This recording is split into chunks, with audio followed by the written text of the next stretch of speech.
At my mom's party, which I funded, they gave everyone gifts. Mine was the Ultimate Family Failure Award. I smiled, tore up their multi-million-dollar trust deeds, and left. The silence in that grand ballroom was so thick you could have cut it with a knife. I was standing in the middle of a historic mansion in Savannah, Georgia, surrounded by crystal chandeliers, towering floral arrangements, and over 100 guests. The air smelled of expensive perfume, roasted prime rib, and a hint of the salty ocean breeze filtering through the open terrace doors. But right then, all I could focus on was the heavy, cold weight of the crystal plaque in my hands. The gold-plated engraving stared back at me, catching the light perfectly. It read, "To Sloan, the ultimate family failure." My mother, Brenda, was sitting at the head table, one hand covering her mouth as she let out a soft, amused chuckle. My father, Gregory, leaned back in his chair, a smirk playing on his lips as he avoided making direct eye contact with me.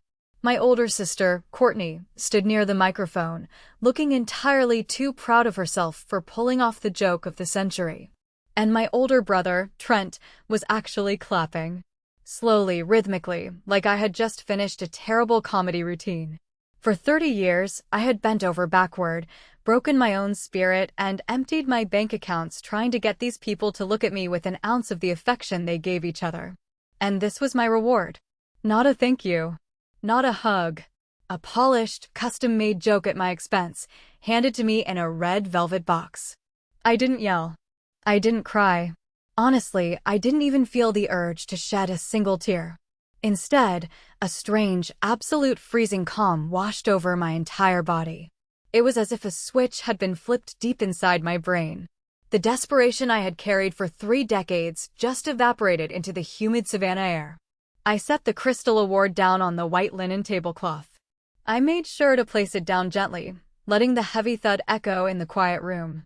My hands were perfectly steady as I reached into my designer leather tote bag and pulled out the thick, red velvet presentation folder I had been guarding all night. All eyes shifted to my hands. Courtney's smug smile faltered just a fraction. Brenda stopped laughing. Inside that folder were heavy, watermarked legal documents. They were trust deeds. Specifically, a $2 million retirement trust completely funded and ready to be transferred to my parents, and 2 $50,000 educational trusts for Courtney's children. This was supposed to be the grand finale of the night. The moment I proved my worth. I opened the folder, took the thick stack of papers in my hands, and gripped them tightly. I looked right into my mother's eyes. Then I pulled my hands apart. The sound of the thick, expensive parchment tearing in half was incredibly loud. It sounded like a gunshot in that dead quiet room. Brenda gasped, her hand dropping from her face. Gregory's jaw tightened, his smirk vanishing instantly. Trent stopped clapping, his eyes going wide. I put the two halves together and tore them again. And again. I ripped them until the multi-million-dollar contracts were nothing but meaningless confetti. I didn't say a word. I just let the pieces fall from my fingers, watching them scatter across the polished hardwood floor, right over my parents' expensive shoes. I turned around, my heels clicking sharply against the floorboards, and walked toward the massive oak doors of the mansion. I heard someone call my name. Maybe it was Aunt Diane, but I didn't look back. I pushed the heavy doors open, stepped out into the warm, muggy Georgia night, and got into the black town car I had hired. As the driver pulled away from the estate, leaving my family behind with their shredded millions, I took my first real breath in 30 years. To understand how we got to that room, you have to understand the ghosts of my childhood. Growing up in our suburban home in Atlanta, I learned very early on that love was a limited resource, and I was not on the distribution list. Our household had a very strict hierarchy, even if nobody ever spoke it out loud. At the very top was Courtney. 5 years older than me, she was the undisputed golden child. She was beautiful, charismatic, and knew exactly how to manipulate my parents to get whatever she wanted. She was a cheerleader, the prom queen, the girl who could do absolutely no wrong. If Courtney broke a vase, it was somehow the wind's fault. If Courtney failed a test, the teacher was clearly biased. Brenda treated her like a living, breathing doll, constantly fussing over her hair and her clothes. Right below Courtney was Trent. 2 years older than me, Trent was the family prince. He was lazy, entitled, and perpetually in trouble, but Gregory thought the sun shined out of him. Trent would skip school, dent my father's car, or get caught stealing money from Brenda's purse, and my dad would just ruffle his hair and say, "Boys will be boys." He was the beloved son, destined for greatness that required absolutely zero effort on his part. And then, there was me. Sloane. The afterthought. The ghost haunting the hallways of my own home. I wasn't particularly rebellious. I didn't cause trouble.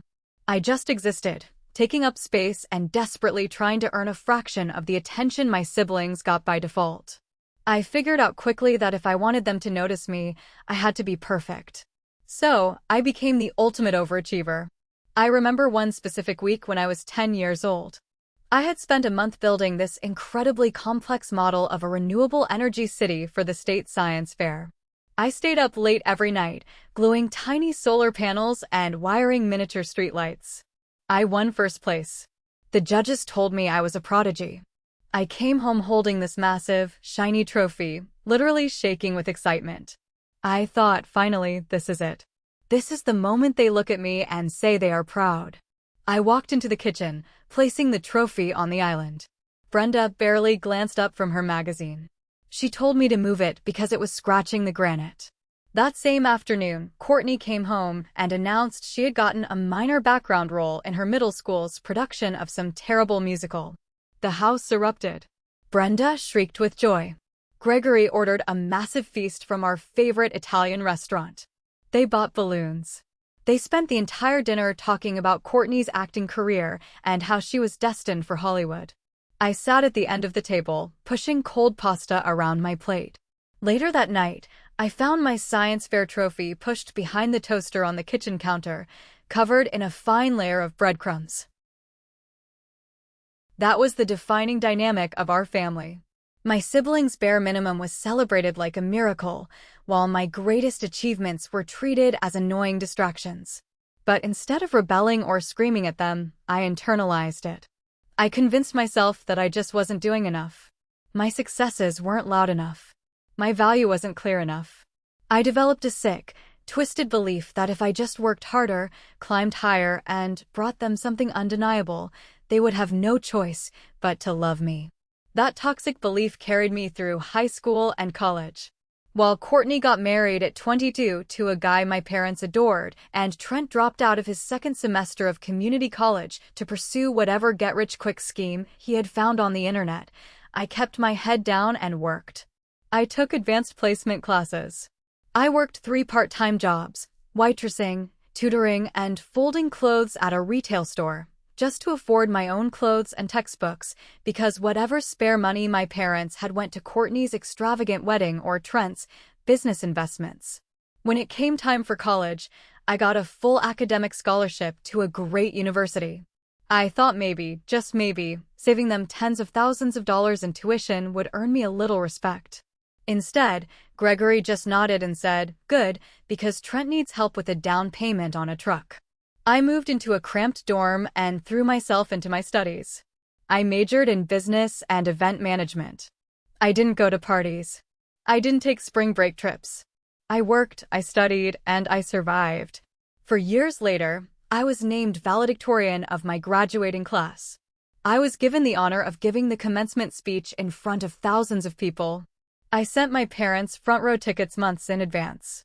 I bought a new dress. I practiced my speech until my voice went hoarse. On the morning of graduation, I stood backstage, peering out into the massive auditorium. I scanned the front row. The seats were empty. I called my mother's cell phone, my hands shaking. She picked up on the 3rd ring, sounding annoyed. I asked her where they were. She sighed heavily into the receiver. "Look, Sloane, Trent had a minor fender bender on the highway this morning. He is completely shaken up. We had to go pick him up and take him out to breakfast to calm his nerves. You understand, right? It's just a speech. We'll see you at Thanksgiving." And she hung up. I delivered my valedictorian speech to a sea of strangers. I smiled for the cameras. And then I went back to my tiny apartment alone. Later that evening, my Aunt Diane called me. Diane was Brenda's sister, and she was the classic family enabler. She always played the role of the sweet peacemaker, but her peace always came at my expense. "Oh, honey, I know you're disappointed," she cooed over the phone. "But Trent really needed them today. You're so strong and independent, Sloane. You don't need them holding your hand like your brother does. You have to be the bigger person and understand." That was the trap. Because I was capable, I was required to be invisible. Because I didn't demand constant rescuing, I didn't deserve attention. After that day, I made a promise to myself. I moved a few hours away to Athens, Georgia, dropped contact to the bare minimum, and decided I was going to build something so massive, so undeniably huge, that they would never be able to ignore me again. My 20s were a blur of absolute, relentless exhaustion. I started my own company, Coastal Events. I didn't have investors. I didn't have family money to fall back on. I had a cheap laptop, a maxed-out credit card, and a terrifying amount of ambition fueled by decades of rejection. For the first 3 years, I worked 100-hour weeks. I slept on an air mattress in a tiny leased office space that smelled like old carpets. I lived on instant ramen and cheap coffee. I started by planning small local weddings and neighborhood festivals. But I was meticulous. I was obsessed with perfection. I treated a $10,000 wedding like it was the Met Gala. Word of mouth spread. My reputation grew. By the time I was 25, I had moved the company back to Atlanta and started landing corporate clients. Tech firms, medical conferences, celebrity charity galas. I hired a team. I expanded. The revenue went from a few $100,000 to a few million, and then, before I hit 30, Coastal Events was valued at over $20 million. I was officially a self-made millionaire. But the funny thing was, my family had absolutely no idea. Whenever I went to the mandatory Thanksgiving or Christmas dinners, I never bragged. They never asked, so I didn't tell them. They assumed I was just a struggling party planner, arranging balloons for kids' birthdays. I would show up dressed in tailored designer clothes, driving a leased luxury BMW, dropping subtle hints about my corporate trips to London or Miami. I wanted them to ask. I wanted them to be curious. But it was always the same routine.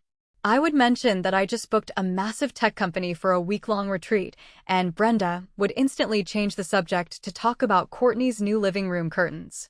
Gregory would talk over me to praise Trent for getting a job as a mid-level car salesman, a job Trent would inevitably lose 3 months later. Courtney would look at my clothes, roll her eyes, and whisper to Trent loud enough for me to hear, "She is trying so hard to look successful." It's embarrassing. I was running a multi-million-dollar empire, negotiating with CEOs of Fortune 500 companies, but the second I walked into my childhood home, I was reduced to the pathetic little sister desperate for a pat on the head. I was a powerhouse everywhere in the world except at my parents' dining room table. But everything changed when the medical bills hit. That was the moment my family finally realized I had money. And that was the moment the real exploitation began. It started with a phone call on a rainy Tuesday afternoon. I was in the middle of a vendor negotiation when my personal cell phone rang. It was Brenda. She rarely called me unless someone had died or she needed a tech support question answered, so I stepped out of the meeting. She was crying. Real, gasping sobs. She told me she had undergone a severe knee replacement surgery a few months prior. There had been complications, extended physical therapy, and their insurance had denied a massive chunk of the coverage. They were drowning. She owed the hospital $80,000, and the debt collectors were threatening to place a lien on their house. Courtney can't help, she has the kids, Brenda sobbed. And Trent is between jobs again. We are going to lose everything, Sloane. Without missing a beat, without asking for a payment plan or looking at the itemized bills, I told her I would handle it. I hung up the phone, logged into my business banking portal, and wired $80,000 directly to the hospital's billing department. I cleared the entire debt in less than 5 minutes. I sat in my office, staring at the confirmation screen. My heart was pounding, but not from the loss of the money. I was flooded with this overwhelming, pathetic sense of hope. I had just saved my parents from financial ruin. I was the hero. Surely this was it. Surely, Brenda would call me back, weeping with gratitude. Gregory would finally tell me he was proud of the woman I had become. I waited. The entire afternoon passed. No phone call. No text message. By 8 o'clock that night, the silence was deafening. I couldn't take it anymore, so I called her. Brenda picked up, sounding completely normal. "Hey Mom," I said, my voice tight. "Did you check with the hospital? The balance should be 0. "Oh, yes," she replied casually, as if I had just reminded her to buy milk. "The bank confirmed it went through. Thank goodness that headache is over. Anyway, you won't believe the day Courtney has had. Her youngest dog ate a sock and she had to rush to the vet. She talked for 10 minutes about a golden retriever's digestive tract. She never said thank you. She never asked how a 20-something event planner had 80 grand sitting in liquid cash to casually give away. It was as if a magic fairy had paid the bill, and she was entitled to the magic. When I finally hung up, the sting in my chest was unbearable. I tried to rationalize it. I told myself they were just proud. It's hard for parents to accept help from their youngest child. They were just embarrassed. I spun a web of excuses to protect them from my own realization that they simply didn't care about my sacrifice. I had opened the vault, and instead of earning their respect, I had just become their personal, silent ATM. Once they realized the money was there, the floodgates opened. It was never a direct, respectful request. It was always a crisis, a heavy sigh, a guilt trip coordinated to make me offer the cash before they even had to ask. Courtney was the next to step up to the trough. She invited me over for coffee, a rare occurrence. For an hour, she complained about how her outdated kitchen was giving her depression and how she couldn't possibly host the neighborhood book club with ugly oak cabinets. She heavily implied that since I had so much extra cash lying around, family should help family. I wrote her a check for $20,000. A month later, I visited her house to see the renovations. The kitchen was stunning, custom marble countertops, imported Italian tiles. I stood in the middle of it, waiting for a smile or a thank you. Instead, Courtney didn't even offer me a glass of tap water. She leaned against the marble island I paid for and complained, "Honestly, you should have given me $25,000.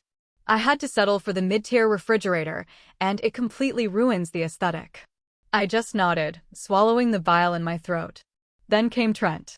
He showed up at my office lobby unannounced, reeking of cheap cologne and desperation. He pitched me a completely nonsensical idea for a cryptocurrency trading app. He had no business plan, no developers, just a PowerPoint presentation with misspelled words. He demanded $15,000 as seed money. When I hesitated, he snapped, "You gave Courtney money for a stupid kitchen. Don't be selfish, Sloan." I transferred the $15,000. He blew it all on a trip to Las Vegas and a leased sports car he couldn't afford the insurance for. The biggest hit came a year later. Gregory and Brenda had secretly remortgaged their house to fund their lifestyle and pay off credit cards. They fell drastically behind. The bank was threatening foreclosure. This time, Gregory actually called me. He didn't ask for help, he demanded it. He said I owed them for raising me. I covered 6 months of back payments and penalties. $90,000, gone in an instant. My assistant, Paige, was the only one who saw the reality. Paige was sharp, fiercely loyal, and took absolutely zero nonsense from anyone. She handled my personal accounting and watched the wire transfers go out. One evening, she walked into my office, shut the door, and dropped a financial ledger on my desk. "Sloan, I love you, but you're out of your mind," she said, pointing at the numbers. "You are feeding a black hole. They don't respect you. They are using you. You are funding their delusions." I got defensive. I suffered from textbook sunk cost fallacy. I had already invested hundreds of thousands of dollars into this family. If I stopped now, it meant all that money and all that emotional agony was for nothing. "They're my family, Paige," I snapped back. "You don't understand. It's complicated." Paige just looked at me with deep pity. "It's not complicated, Sloan. You are trying to buy something that isn't for sale." I hated it when Paige was right. But I pushed her warnings away because confronting the truth was too painful. If my family had been monsters 100% of the time, It would have been easy to walk away. But toxic families are rarely that simple. The reason I stayed, the reason I kept writing the checks, was because of the breadcrumbs.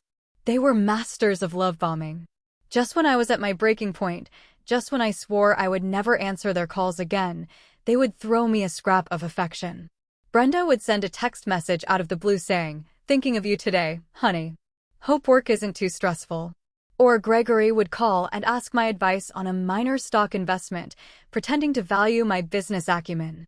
Courtney would actually like one of my photos on social media. Aunt Diane would send a card saying how blessed the family was to have me.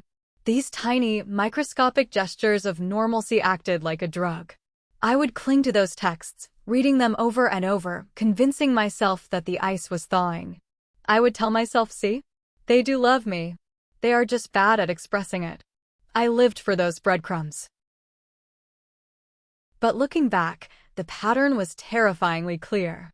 The sweet text from Brenda always came a week before she asked for property tax money. Gregory's phone call about stocks always ended with a request to bail Trent out of a credit card lawsuit. The affection was entirely transactional. It was the bait on the hook. And I swallowed it whole every single time. I was 30 years old, a highly respected CEO, but emotionally, I was still the 10-year-old girl staring at a science fair trophy covered in breadcrumbs, praying someone would look at me. That pathetic, desperate hope is what led to the disaster of the Savannah party. Brenda's 60th birthday was approaching. It was a milestone. In my warped, desperate mind, I decided this was my final battleground. I was going to throw her an event so spectacular, so undeniably magnificent, that it would permanently shatter their perception of me. I wanted to overwhelm them with my success and my generosity. I believed that if I created a masterpiece of a celebration, they would finally look at me and say, "We were wrong about you, Sloane. You are incredible, and we love you." I didn't just want to throw a party. I wanted to orchestrate a cinematic moment of family redemption. I was going to buy their love, once and for all, with the greatest gift anyone had ever given them. I had no idea I was just setting the stage for my own execution. Thank you for following the story this far. If you empathize with Sloane or have experienced similar situations, please like the video, subscribe to the channel, and leave a comment with the name of the city you live in. Every comment helps the video reach a wider audience. Thank you so much. The planning for my mother's 60th birthday became my absolute obsession. I didn't just want to throw a nice party, I wanted to engineer a masterpiece. I chose a breathtaking historic mansion in Savannah, Georgia. It had massive white columns, sweeping oak trees draped in Spanish moss, and a grand ballroom that looked like it belonged in a period romance movie. I was running my own $20 million company, dealing with hundreds of demanding corporate clients, but nothing felt as high stakes as this single-family dinner. I poured $75,000 of my own personal money into the budget. I didn't blink at the cost. I booked an award-winning caterer to design a custom 5-course menu featuring butter-poached lobster and truffle risotto. I hired a renowned local jazz quartet to play soft, elegant background music. I spent 3 weeks working with a floral designer to curate centerpieces made entirely of rare white orchids and imported garden roses. I wanted every single detail to scream perfection. I wanted them to walk into that room and be so overwhelmed by the beauty and the generosity that they would have no choice but to respect the woman who provided it. But trying to include my family in the planning process was like pulling teeth. I wanted them to be excited. I wanted us to bond over the details. So, I would call them during my lunch breaks, practically buzzing with enthusiasm. I called Brenda first to tell her about the venue. Instead of being thrilled, she let out a long, exhausted sigh into the phone. "Sloane, a mansion in Savannah? That sounds terribly pretentious. Please do not overdo it and embarrass us. I just want a nice, quiet evening with my friends. Don't make this a circus just to show off your little catering business." Her words felt like a physical slap, but I swallowed the hurt and promised her it would be tasteful. Next, I called Courtney to talk about the dessert. I had tracked down a specialty baker to recreate Brenda's absolute favorite, a towering, tiered lemon cream cake. When I told Courtney, she actually burst out laughing. "Lemon cream? Are you serious, Sloane? Mom hasn't eaten lemon cream in a decade. She is on a strict keto diet. God, you are so out of touch with this family. Just order chocolate and stop trying so hard. I knew for a fact Courtney was wrong. I had seen Brenda eat a lemon tart just 3 months prior. Courtney just wanted to sabotage my excitement. She couldn't stand the idea that I was organizing something she had no control over. I tried to email Trent to ask if he wanted to give a short toast during the dinner. He completely ignored my emails for 2 weeks. When I finally texted him, he replied with a single thumbs-up emoji. No words. Just a yellow thumb. The emotional toll of planning a loving tribute for people who treated me like an annoying telemarketer was draining. There were nights I sat on the floor of my office, surrounded by fabric swatches and seating charts, just crying from pure exhaustion. But my stubborn, damaged heart refused to give up. I kept telling myself, just get them to the party.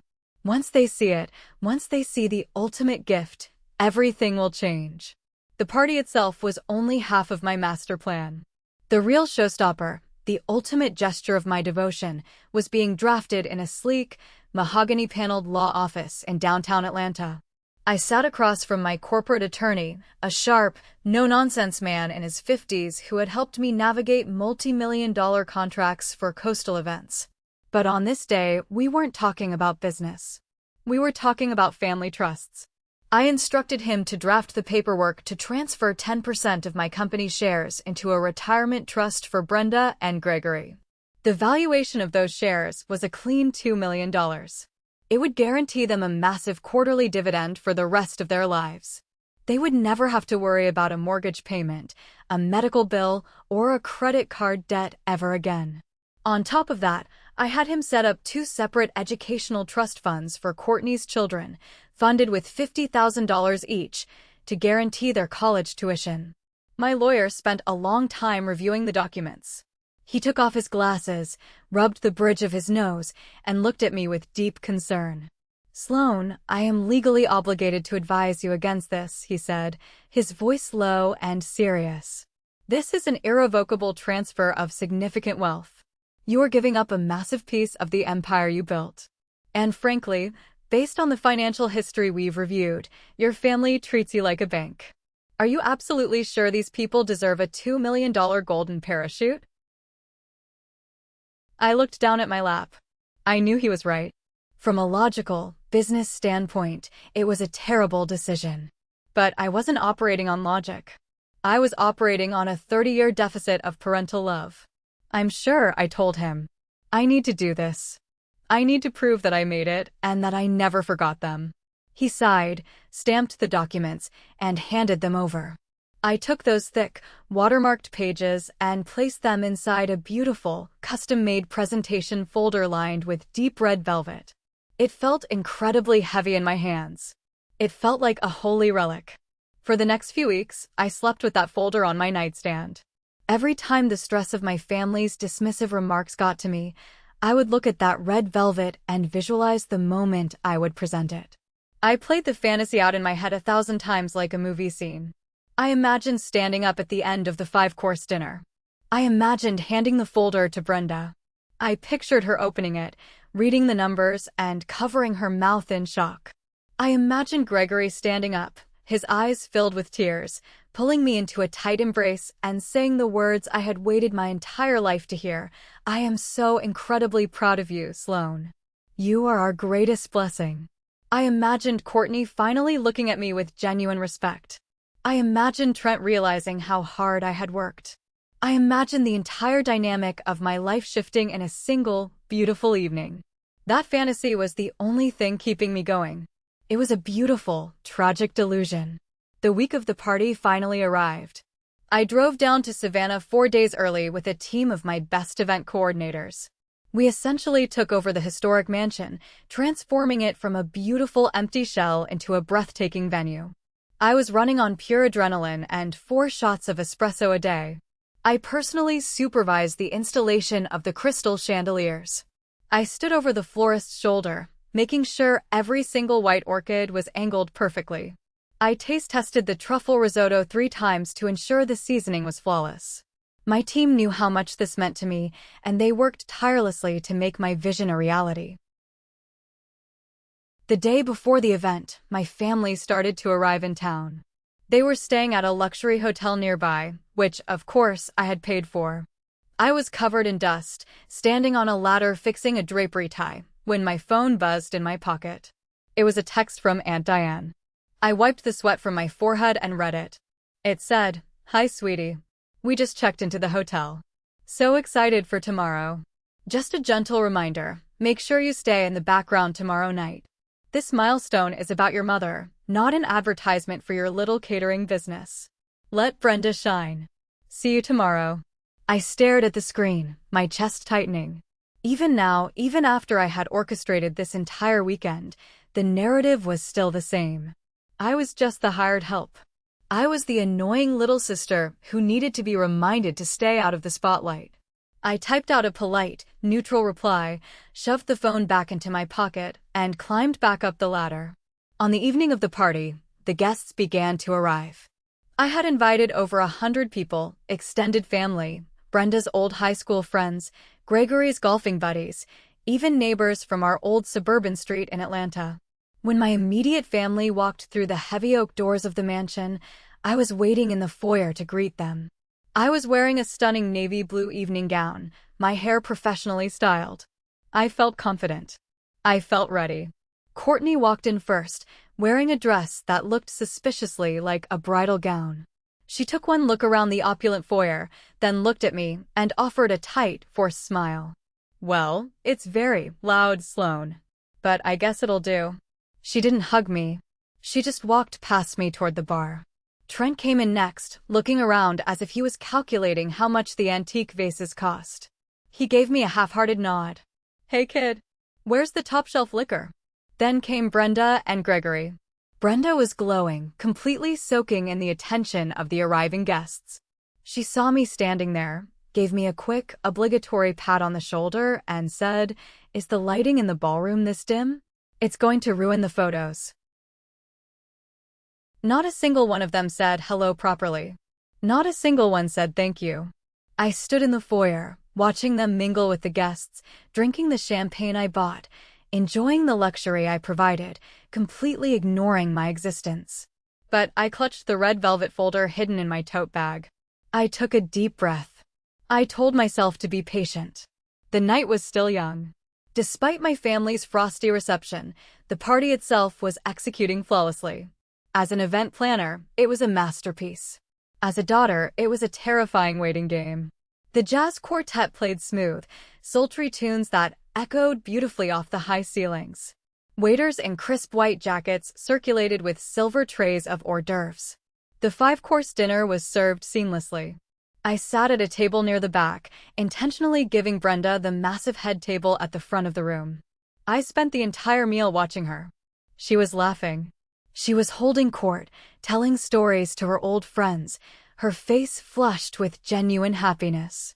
Gregory was actually smiling, leaning over to clink glasses with his buddies. Even Courtney seemed satisfied, taking dozens of selfies with the elaborate floral arrangements in the background. For a fleeting, intoxicating hour, I felt a massive sense of triumph. I looked around the room and thought, I did it. I gave them a night they will never forget. I proved that I am capable, successful, and generous. The red velvet folder was resting heavily on my lap, hidden beneath the tablecloth. My hands were sweating. I was running through the speech I was going to make in my head. I was going to keep it short, humble, and full of love. Just as the waiters began clearing the dessert plates, and yes, everyone devoured the lemon cream cake, completely disproving Courtney's malicious warning, the jazz music faded out. Courtney stood up from the head table and confidently walked over to the standing microphone near the band. She tapped the mic, the sharp sound cutting through the low hum of conversation. The room fell silent. "Excuse me, everyone. If I could have your attention, please," Courtney announced, her voice dripping with that sickly sweet charisma she used to manipulate people. "Before the night is over, my brother Trent and I have a very special surprise. We wanted to take a moment to honor the most important people in our lives. Our family." My heart did a strange flutter. Family? Were they actually going to acknowledge me? Had they planned a thank you speech? A surge of desperate hope rose in my throat. Trent walked up behind Courtney, carrying a stack of 4 dark blue velvet boxes. They looked like jewelry boxes, but larger. Award boxes. We decided that a family as unique as ours deserves some proper recognition, Courtney continued, grinning at the crowd.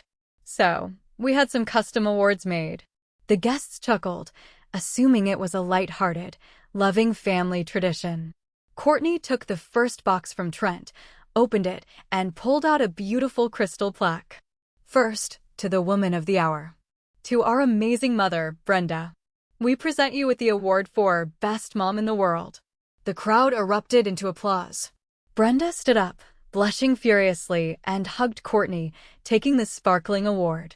Next, to the man who holds us all together, Courtney said, her voice booming over the speakers. To our dad, Gregory. The award for King of the House. More applause. Gregory stood up, beaming with pride, holding his crystal high in the air. And of course, Trent couldn't leave himself out. Courtney laughed, handing her brother a plaque. For Trent, the totally unbiased award for Favorite Son. The crowd laughed. It was charming. It was exactly the kind of picture-perfect family moment they loved to project. Then, Courtney turned her eyes toward my table at the back of the room. Her smile changed. It lost the warmth and hardened into a sharp, predatory smirk. And finally, she said, her voice dripping with fake sweetness. We couldn't forget our little sister, Sloane. Come on up here, Sloane. We have something very special just for you. The spotlight literally swung to my table. Over 100 pairs of eyes locked onto me. I slowly stood up, my legs feeling like they were moving through deep water. I left the red velvet folder on my chair and walked up the long aisle toward the front of the ballroom. I was smiling. A genuine, hopeful, completely naive smile. I thought they were finally welcoming me into the fold. I thought this was the moment I stopped being the ghost. I reached the front. Courtney held out the final dark blue box. She shoved it into my hands, stepping back, her eyes gleaming with dark anticipation. Go ahead, Sloane. Read it to the room, she urged. I opened the box. Resting on the silk lining was a heavy, polished crystal plaque. It looked identical to the others, elegant and expensive. But then my eyes focused on the gold-plated engraving in the center. The words didn't make sense at first. My brain literally refused to process them. I read it again. To Sloane, the ultimate family failure. The silence in the grand ballroom became absolute. It was a suffocating, heavy quiet. The guests who were close enough to see the engraving froze. Then the laughter started. It didn't come from the guests. It came from the head table. Brenda let out a soft, amused chuckle, covering her mouth as if it was a brilliant inside joke. Gregory leaned back in his chair, a smirk playing on his lips, shaking his head. Trent was standing right next to me, slowly clapping his hands, grinning like a hyena. And Courtney stood at the microphone, looking entirely too proud of herself for pulling off the ultimate humiliation. Lighten up, Sloane, Courtney whispered to me, away from the microphone. It's just a joke. Don't be so dramatic. In that exact fraction of a second, 30 years of desperate, pathetic yearning simply evaporated. The little girl who cried over the dusty science fair trophy died. The exhausted CEO who wired hundreds of thousands of dollars to buy a mother's love disappeared. There was no sadness left. There was no heartbreak. Just an incredibly cold, absolute clarity. They hated me. They had always hated me. No amount of money, no amount of success, no amount of perfection would ever change that. To them, my only value was as a punching bag and a bank account. I didn't yell. I didn't cry. I looked at Courtney's smug face, then at my mother's laughing eyes, and then at my father's sneer. I set the Crystal Failure Award down on the pristine white tablecloth. The heavy thud echoed through the silent room. I turned around, walked calmly back to my table, and picked up the red velvet folder. I walked back toward the front, stopping right in front of the head table. Every eye in the room was burning into me. I opened the folder. I pulled out the crisp, thick legal documents, the $2 million trust deeds for my parents, the college funds for Courtney's children. I held them up so the family could see the official seals and the heavy watermark. Then I tore them in half. The ripping sound was violent and loud. Brenda gasped, her hand dropping from her face. Gregory's jaw tightened. Courtney's smirk vanished. I tore the papers again and again, pulling the thick stacks apart until my hands ached. I shredded their millions into useless confetti and let the pieces flutter to the polished hardwood floor, burying my mother's expensive shoes in the wreckage of her own future. I looked Brenda dead in the eye. "Happy birthday, Mom," I said. My voice was completely steady. I turned my back on them. I walked down the center aisle, pushed open the heavy oak doors, and stepped out into the humid Savannah night. The heavy doors slammed shut behind me, cutting off the shocked whispers of the crowd. I got into my car, told the driver to take me to my hotel, and left them sitting in the ruins of the empire I was about to give them. I arrived at my hotel room in Savannah, locked the door, and threw my tote bag on the floor. I didn't break down. I didn't collapse into a puddle of tears. Honestly, I felt incredibly light. It was the terrifying, exhilarating weightlessness of finally dropping a massive burden you've been carrying your entire life. I walked over to the nightstand and pulled my phone out of my clutch. I had put it on Do Not Disturb right before the dinner started. The screen lit up and the notifications flooded in like a waterfall. 27 missed calls. Over 50 text messages. And 7 new voicemails.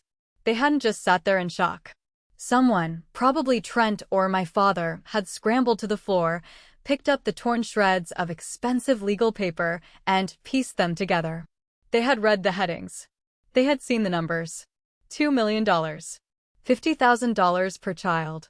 They realized exactly what I had brought to that party, and exactly what their cruel joke had cost them.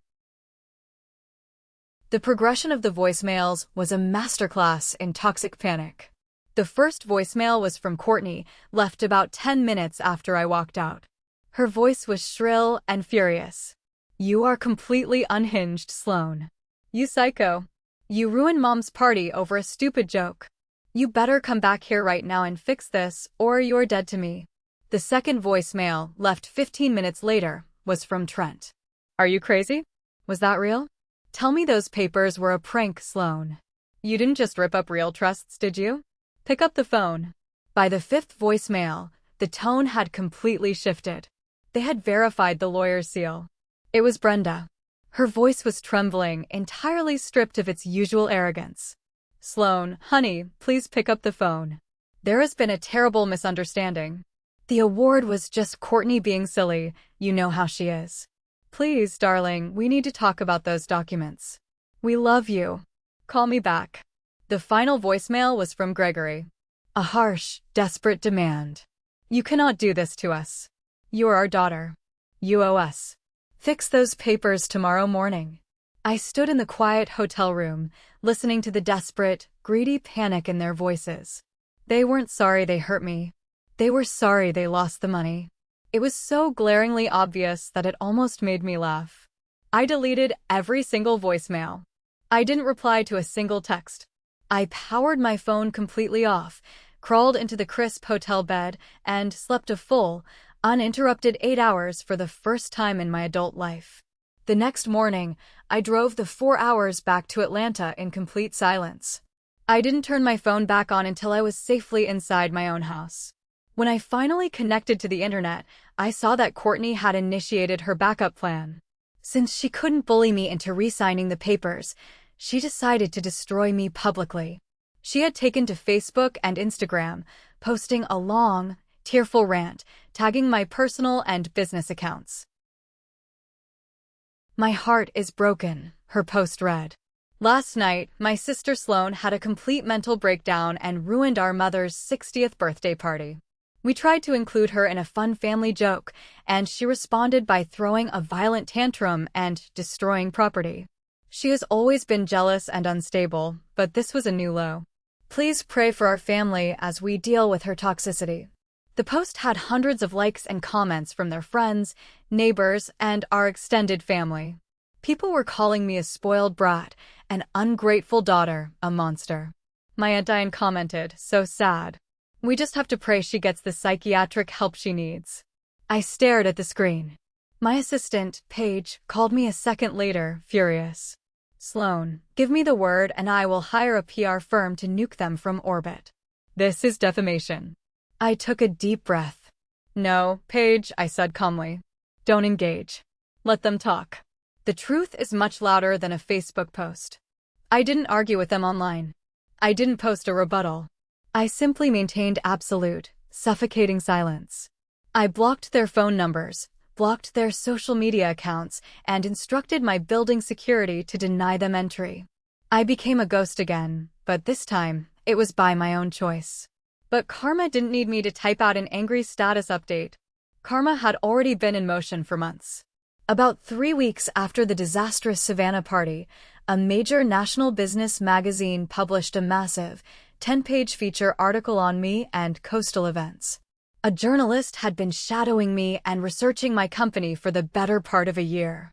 The article was titled, "The Quiet Architect: How Sloan Built a $20 million Empire from Scratch." It detailed my grueling work ethic, my innovative event strategies, and my rise from a broke college student to a CEO. But the journalist had also dug into my philanthropic efforts and my financial history to highlight my character. The article explicitly listed, with factual precision, how I had quietly supported my family for years. It mentioned the $80,000 in medical debt I cleared for my parents. It mentioned the $20,000 kitchen renovation I funded for my sister.